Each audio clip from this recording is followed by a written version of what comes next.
Está no ar o Semear MS, dedicado ao universo do campo. No programa de hoje você confere. Pequenos produtores concluem colheita de silagem e fortalecem a produção de leite que vai para a merenda escolar. Produtividade da soja em Mato Grosso do Sul escancara um contraste. Norte colhe mais de 72 sacas por hectare, enquanto o Sul amarga menos de 47. E mais, no bate-papo com o produtor, nós vamos entender a importância da rotação de culturas e como ela pode ser uma aliada do produtor rural. Tudo isso e muito mais agora no Semear MS.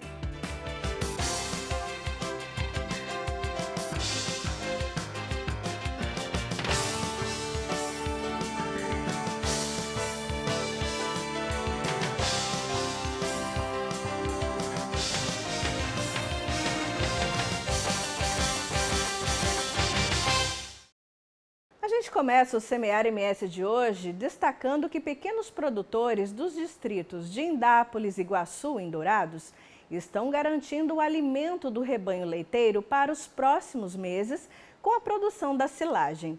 A ação tem o apoio da Secretaria Municipal de Agricultura Familiar e fortalece não só a pecuária local, mas também programas que abastecem escolas e aldeias indígenas com alimentos fresquinhos produzidos na região. Quando a ensiladeira entra em ação, o milho é triturado por completo. Em seguida, o material é compactado e coberto com lona, vedado para impedir o contato com a chuva e com o oxigênio.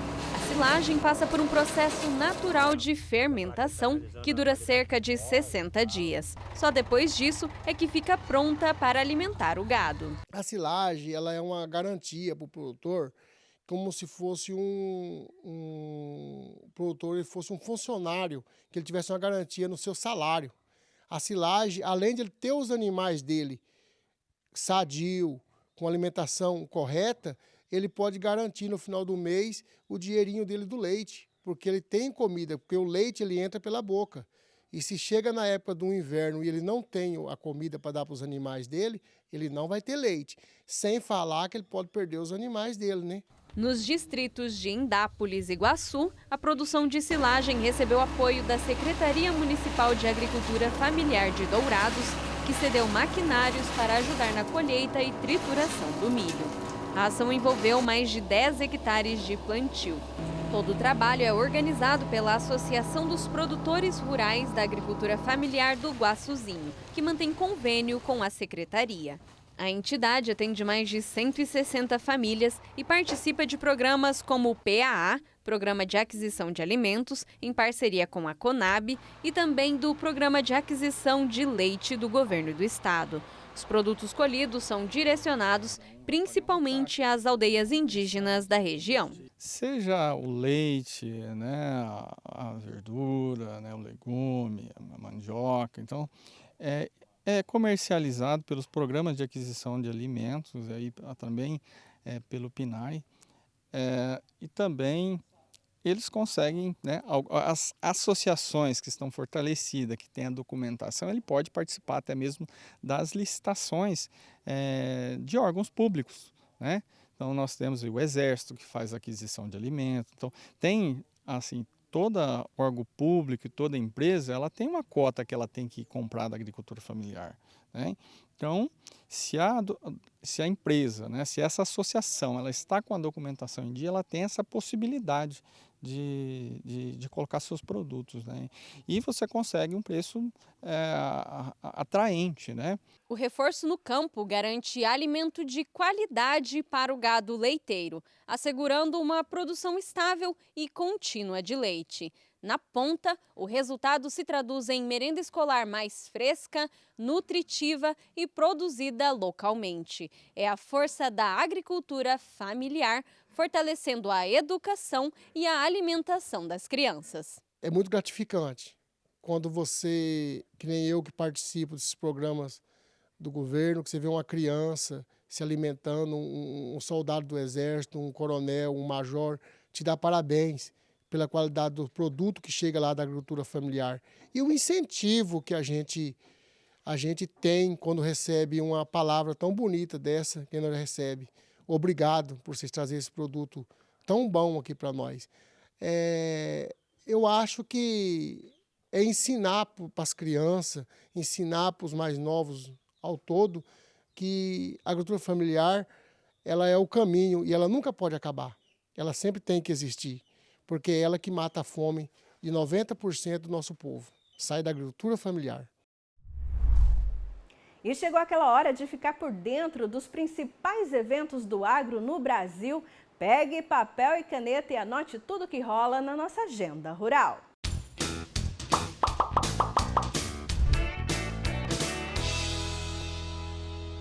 De 16 a 27 de junho acontece a Copercana 2025, realizada em Sertãozinho, São Paulo.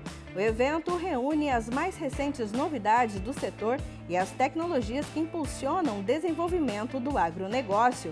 Além de ser referência em palestras técnicas com temas atuais e relevantes para o dia a dia do produtor, a feira oferece condições vantajosas de crédito para o setor que move a economia do país. No dia 14 de junho acontece o segundo dia de Campo GEAP, um simpósio 100% prático voltado aos pequenos ruminantes, com espaço para troca de experiências em todas as áreas da produção animal. Um encontro com muito conhecimento prático, network de qualidade e oportunidades de conexão para o mercado. De 17 a 18 de junho acontece a 4ª edição da Agropec, um evento que conecta o conhecimento acadêmico ao campo com uma programação prática, dinâmica e inovadora.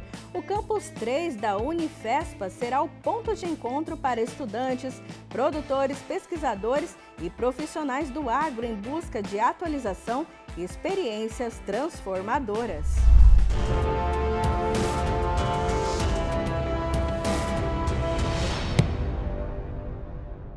A Câmara dos Deputados aprovou um projeto de lei que estende até o ano de 2030 o prazo para regularizar propriedades rurais na faixa de fronteira. Só em Mato Grosso do Sul, cerca de 32 mil imóveis deverão passar pela ratificação.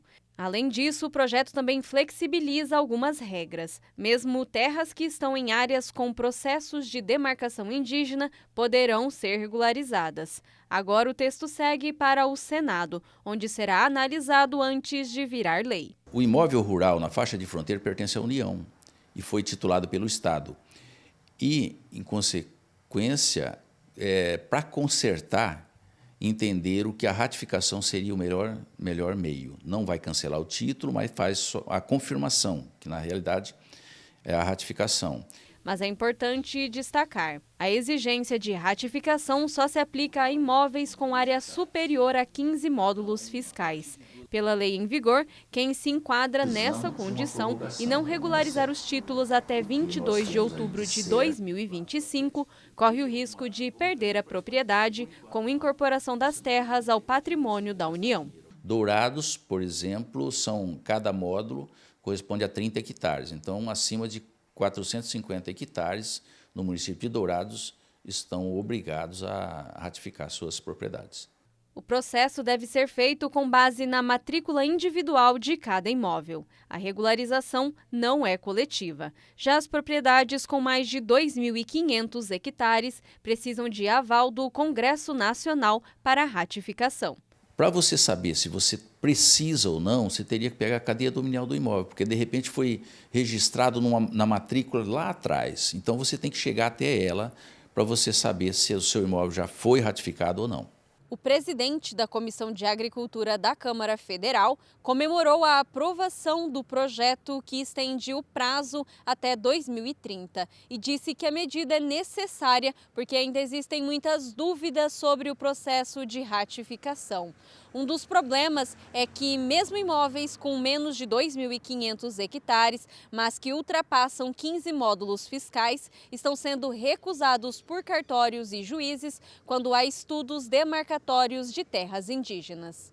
Atualmente, um vácuo legislativo no que diz respeito ao processo de ratificação de títulos de propriedades com área superior a 2.500 hectares, cuja competência é do Congresso Nacional. Com o objetivo de suprir essa lacuna e conferir maior segurança jurídica, apresentei um requerimento de consulta à CCJ, buscando esclarecer os prazos, os procedimentos aplicáveis à análise e deliberação legislativa nesses casos. Nosso objetivo é garantir mais segurança jurídica para você, produtor rural, que precisa regularizar suas terras. A safra de soja em Mato Grosso do Sul teve grande diferença aí entre as regiões. Enquanto a média no norte foi de 72 sacas por hectare, o sul foi de apenas 46,29. A média estadual ficou em 51 sacas. O pior desempenho foi em Dourados, com 39 sacas por hectare, o que mostra aí a necessidade de mais investimentos em tecnologia na região. A produtividade média da soja em Mato Grosso do Sul foi de 51,78 sacas por hectare, segundo o levantamento do projeto SIGA-MS, executado pela AproSoja.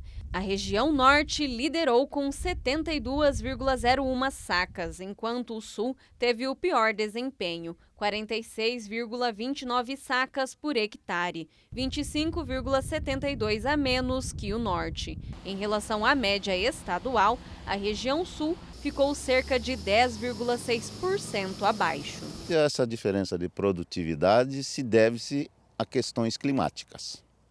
Então, nós fomos aí prejudicados nas últimas 2 safras, praticamente, aqui no sul do estado, devido à ocorrência dos veranicos. A irrigação tem feito diferença nos resultados. Em municípios como Três Lagoas, Ribas do Rio Pardo e Água Clara, onde a tecnologia é mais usada, a produtividade é bem maior. O nosso produtor, vamos dizer assim, a lição de casa ele está fazendo. De que jeito?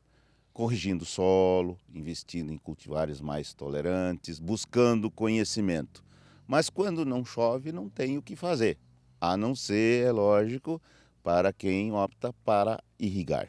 E aí é o grande processo que está evoluindo no Mato Grosso do Sul, para que essa irrigação aconteça e os produtores não tenham esses prejuízos.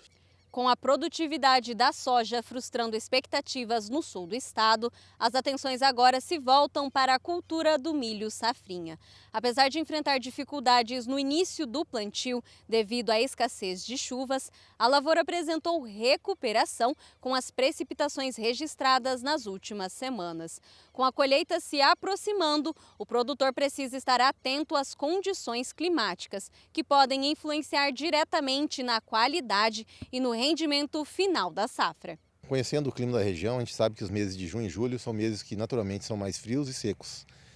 Só que nos últimos tempos a gente tem visto, e a previsão também está colocando assim, que se espera que seja um junho e julho ainda com menos chuva do que a média, e o frio, embora ele seja um pouco acima da média, né, aliás mais quentes do que a média, ainda existe a possibilidade de geadas. Agora o que ocorre? A cultura do milho, que é a principal cultura no campo nesse momento, ela já está indo para a sua fase final. Então a gente tem um horizonte até o dia 15, 20 de junho, que ainda há um certo risco para prejuízo na lavoura do milho, prejuízo de ordem quantitativa.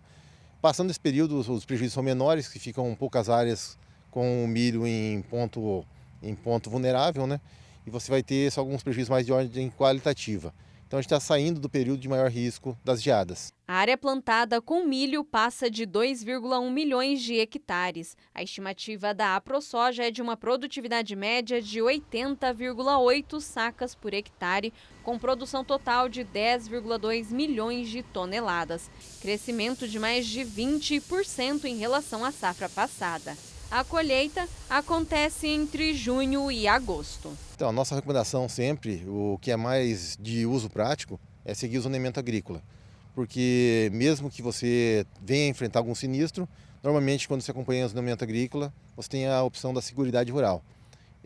Para quem não quer seguir o zoneamento agrícola, normalmente não dispõe da securitização, que aí é um risco que a pessoa acaba assumindo por conta.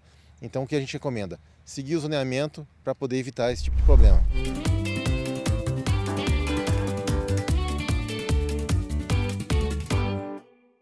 Olá, começa agora o bate-papo com o produtor.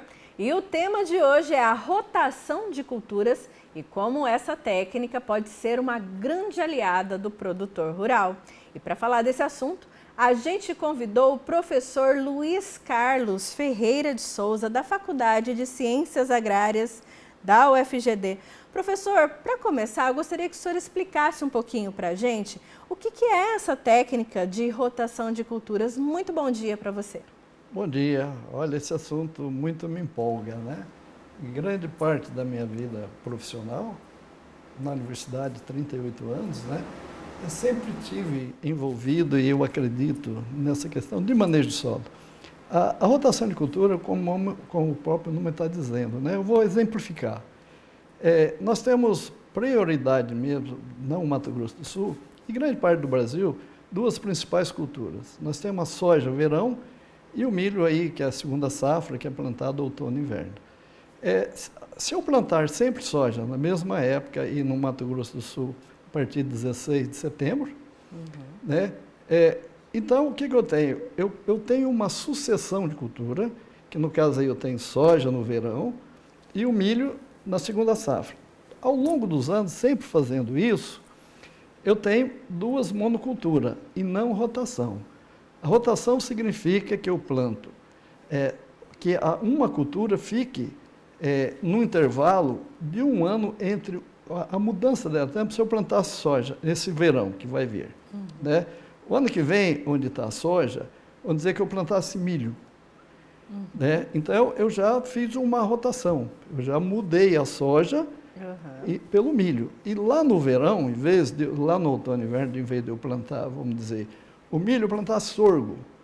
Então, eu estou fazendo uma troca. Agora, o que a gente percebe é que isso tem um planejamento, ela envolve a questão de rentabilidade, porque o produtor, ele é um empresário, ele precisa ter lucratividade, senão o serviço dele quebra. Então, a rotação, ela significa o quê?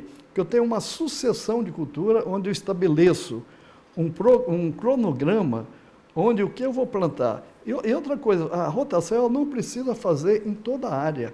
Eu posso, por exemplo, o produtor ele planta soja, vamos dizer lá, só para exemplificar, 100 hectares, um número fácil de pensar. Eu posso fazer rotação em 20%, em 30% dessa área, ou seja, eu planto soja, em 20%, 30% eu poderia plantar milho, o outro ano eu vou fazendo uma rotação, de tal que aí em 2, 3 anos eu fiz uma rotação na área toda. Resumindo, então, é intercalar, né, intercalar, professor? Mas no com sentido, outras culturas, né? Mas na mesma época. Você entendeu? E isso tem vantagens que a gente vai conversar aí mais à frente. Sim. E a gente percebe, né, que o senhor acaba sendo referência aqui na nossa região quando o assunto é rotação de culturas, até porque o senhor tem um experimento aí há mais de 16 anos, né, professor? O que motivou o senhor a criar esse experimento, ter tanto tempo aí de estudos em relação à rotação de culturas aqui para a nossa região? Isso, na verdade, ele faz parte da minha história como professor e como pesquisador. Eu sempre acreditei, porque a rotação de cultura ela não é uma coisa de agora. Isso é até bíblico. Se olhar lá atrás, você vai ter que as pessoas deixavam a terra descansando, etc. Mas o que me envolveu essas questões foram as questões que surgiram, porque o plantio direto, quando ele vem na década de 70, ele já estabelece dentro dos seus pilares a rotação de cultura. E o não revolvimento do solo e você ter cobertura do solo. Então, eu vi assim, se nós olharmos, se não fosse a capacidade, a competência dos nossos melhoristas, dos nossos fitopatologistas, a soja já deixaria de ser cultivada. Por quê? Em função da monocultura, elas surgiram várias doenças lá atrás, em função disso, e que se não fosse a capacidade que surgiram materiais mais resistentes, e aí viabilizou, mas tempo em tempo, na monocultura, ela cria plantas daninhas. Às vezes você tem uma infestação, porque você usa o mesmo herbicida que você está usando na mesma cultura. Então, você dá resistência. Questão do nematóide, você amplia, porque o nematóide ele tem as culturas preferencial. Se ela estiver sempre ali, para ele vai ser ótimo. Né? Então, o meu envolvimento e a minha paixão pela rotação de cultura é porque realmente ela é uma solução. E aí, quais os benefícios, né, que o senhor acabou observando durante esse período de estudos, considerando o clima aqui de Mato Grosso do Sul? Então, nós temos aqui as regiões aqui do Mato Grosso do Sul, ao menos pegar aqui o sul do Mato Grosso do Sul, essa região nossa aqui, ela se assemelha um pouco ao Paraná em termos de clima. Então, tem muitas culturas que a gente pode chamar de inverno, outono e inverno, por exemplo, o trigo, a aveia, são culturas que precisam um pouco mais de frio, ela exige um pouco mais de frio no seu desenvolvimento. Então, essa região nossa aqui, talvez indo aqui, Sidrolândia, para cá, né, ela se pode se adaptar, elas podem ser vindo. Então, dentro dessas culturas, nós temos, primeira coisa, eu quero fazer rotação, qual que é o meu problema? Porque as plantas de cobertura, ela tem essa capacidade de descompactar o solo. O que é descompactar o solo? Sistema radicular.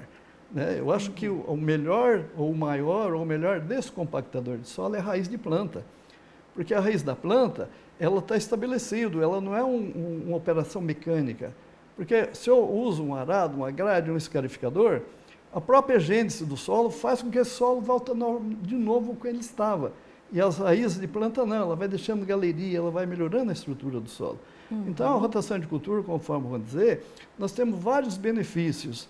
Então, por exemplo, a própria capacidade, porque o que nós temos numa rotação? O que nós olhamos nas plantas?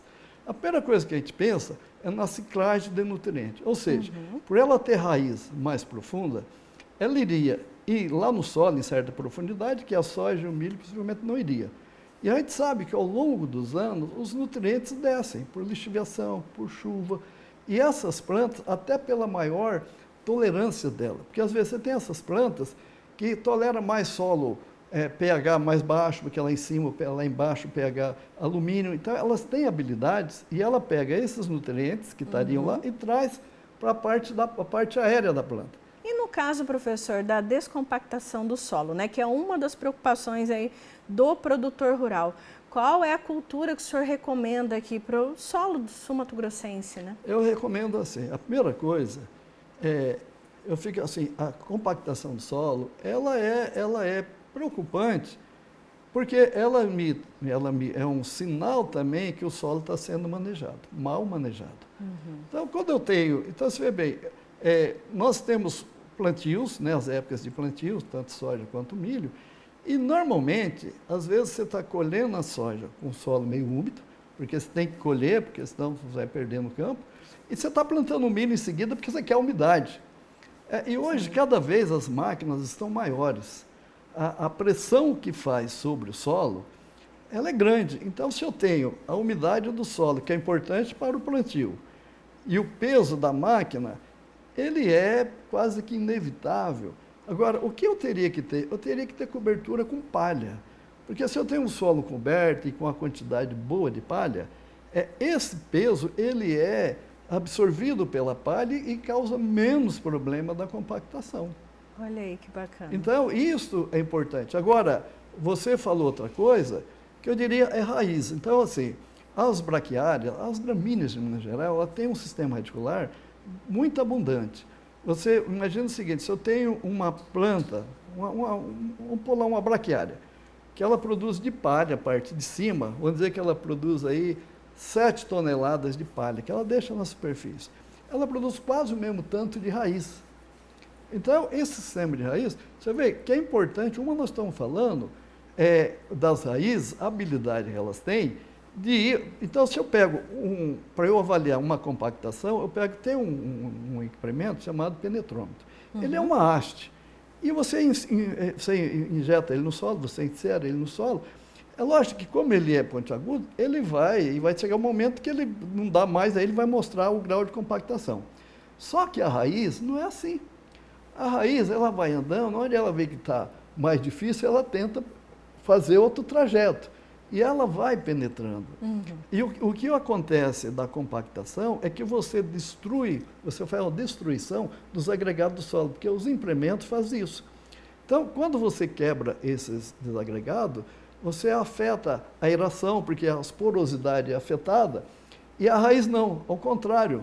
A raiz, ela faz com que esses dados que eu estou dizendo para você, ela vai ajuntando, ela vai formando de novo esses agregados. E quando eu faço esses agregados, eu melhoro a minha agregação, que a gente chama de macro e micro agregado. Um é bom para penetração de ar e o outro de água. Então, as raízes vai fazer isso. Agora, se eu tenho compactação um pouco mais séria, aí nós temos plantas igual, por exemplo, o guandu, né? Que é uma planta que tem sistema radicular agressivo, consorciado com as braquiárias, que tem outro sistema. Então, isso tudo, as próprias crotalárias. Então, para cada sistema, é lógico que você não consegue de imediato. Mas isso, você fazendo uma programação, você vai melhorando e isso é verdadeiro. Tem N resultados mostrando esse efeito. Olha que bacana, né, professor? E outra questão assim, que preocupa o produtor rural são os nematóides, né? O senhor está falando aí de raiz e lá na raiz da planta tem um perigo escondido, né? E ele geralmente é causado pela monocultura, né? Essa sucessão de culturas, geralmente só soja e milho, milho e soja, acaba acontecendo que acaba atraindo os nematóides. Eu queria que o senhor explicasse um pouquinho sobre, né, o que são esses nematóides e os riscos que eles causam, até porque a gente vê que os riscos são de devastação de plantações até inteiras, né, professor? E como que a rotação de culturas ela pode ajudar a diminuir essa população, digamos assim, de nematóides nas plantas? A nematóide, realmente, anualmente, ele está diminuindo a produtividade.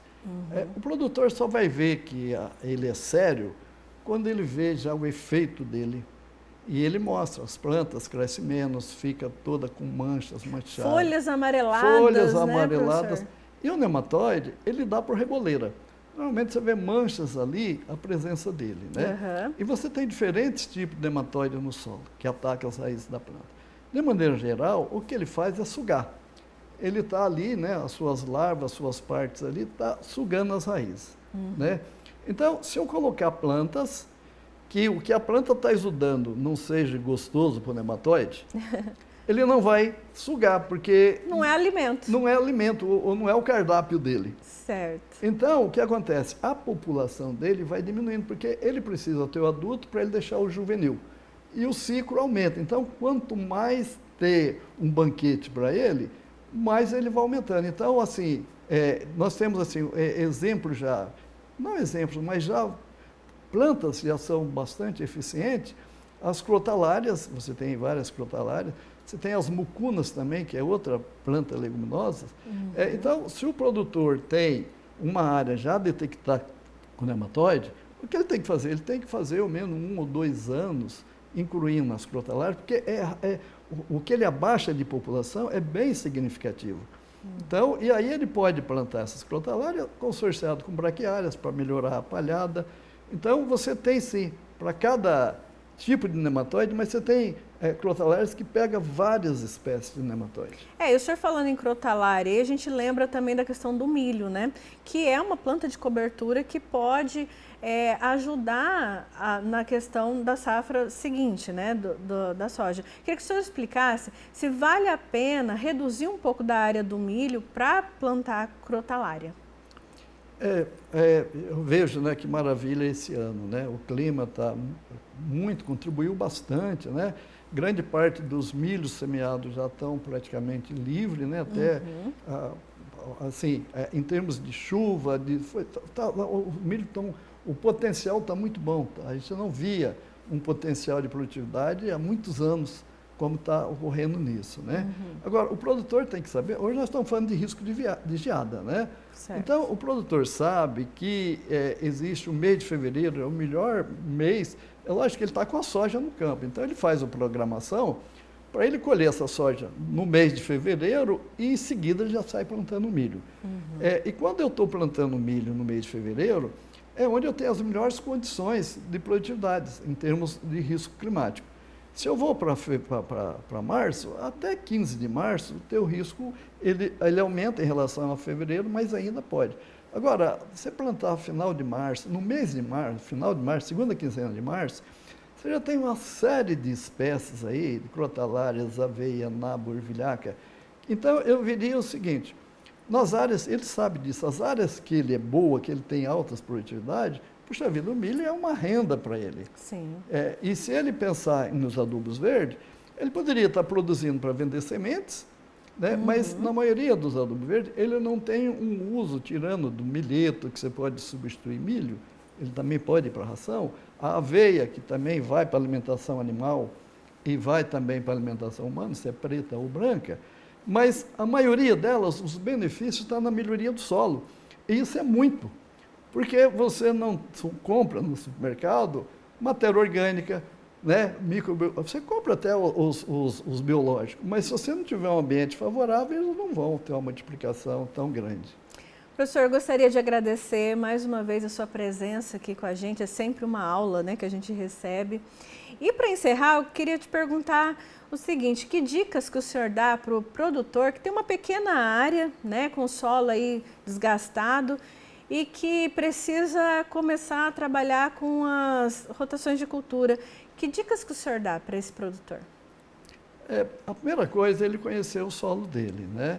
Porque às vezes você tem um solo que está produtivo. O que é o produtivo? Eu estou vendo a minha produtividade que eu estou colhendo ali, está boa. Eu olho na lavoura, ela está bonita, está com potencial e mostrando nas produtividades, né?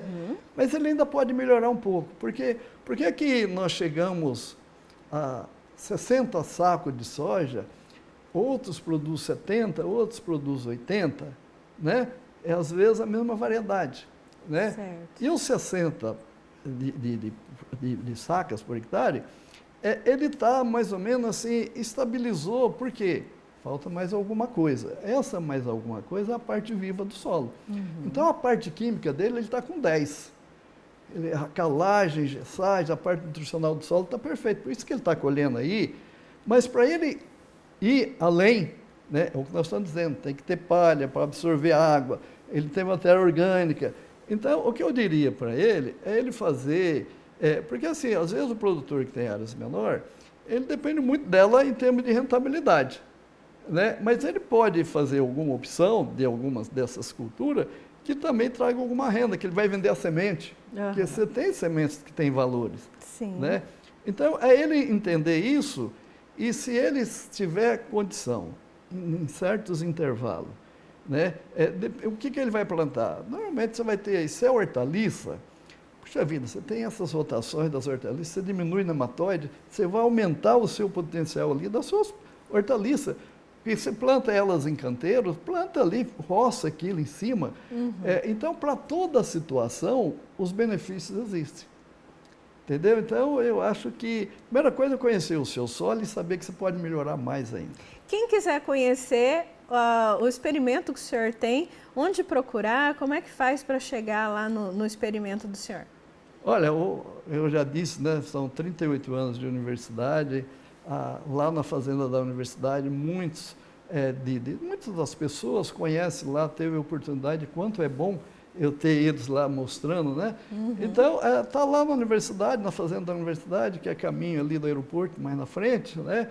E é sempre prazeroso. Só para, você falou de 16 anos disso aí, puxa vida, quantas pessoas estiveram lá, nós conversamos, a gente aprendendo. Eu sou muito grato pelas visitas que eu recebi e que recebo. Tá aí, esse foi o bate-papo com o produtor dessa semana. E o Semear MS também vai ficando por aqui. A gente se vê no próximo sábado. Até lá!